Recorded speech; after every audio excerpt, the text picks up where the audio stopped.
రోజు జగన్ సభ చూస్తుంటే నాకు కొంచెం నవ్వు వస్తుందండి. పదే పదే సిద్ధం సిద్ధం సిద్ధం అంటాడు. దేనికయ్యా సిద్ధం? మరో చారిత్రక విజయాన్ని అందుకునేందుకు మీరంతా సిద్ధమా?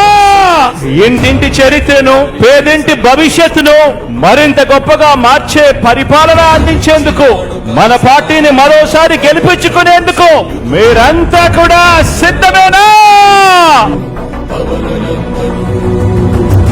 పేదల భవిష్యత్తుని, పేదల్ని కాటేసే ఎల్లో వైరస్ మీద, కనిపిస్తా ఉన్న కరోనా లాంటి ఆ దుష్ట చతుష్టయం మీద యుద్ధానికి మీరంతా కూడా సిద్ధమేనా?